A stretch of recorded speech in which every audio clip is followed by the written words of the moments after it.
of the business it operates. Each organization strives on the success of its strategies. These strategies help the organizations to cope with their internal and external environment, as well as to maintain a competitive advantage over other firms. However, it's not enough to just formulate and implement strategies.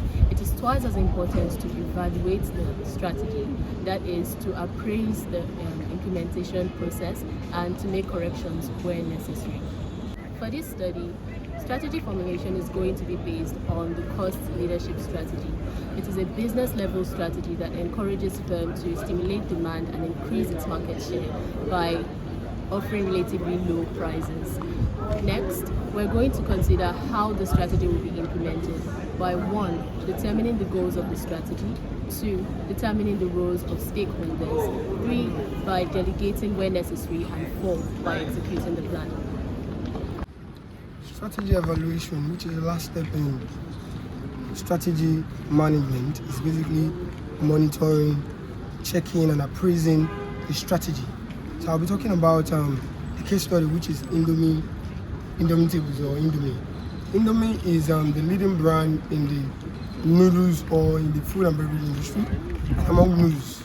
And then they've been taking a lot of market share over the years.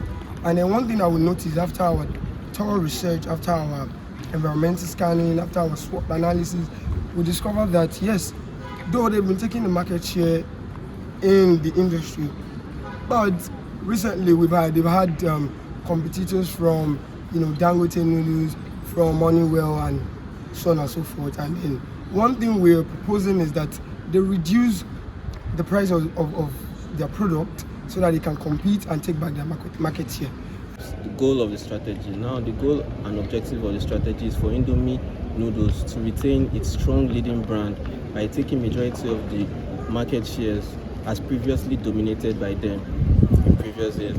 The second step is to determine the roles of the shareholders. Now, it should be clearly stated. Also, marketing department is to come up with tactics in achieving these goals and objectives, and the same goes for the other departments. The next step is to delegate when necessary. Now we have to delegate the taxes to different branches of departments and people. Not one person can do all, and not one department can do all. So it has to be delegated. Fourth step is execute the plan. After all thorough review and deliberations by all parties involved, the plan should be executed with precision and as agreed upon. The next step is monitoring of the plan. Monitoring committee should be set up for the proper implementation of the plan.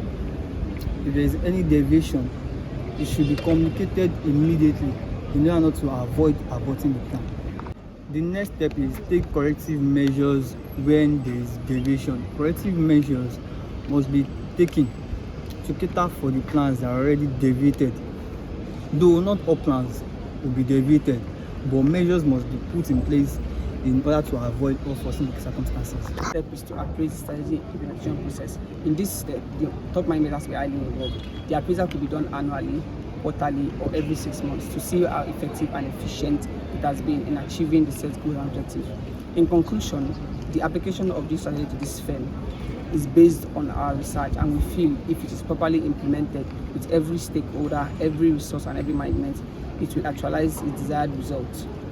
The strategy itself is not enough, but in the end, the means justifies the end.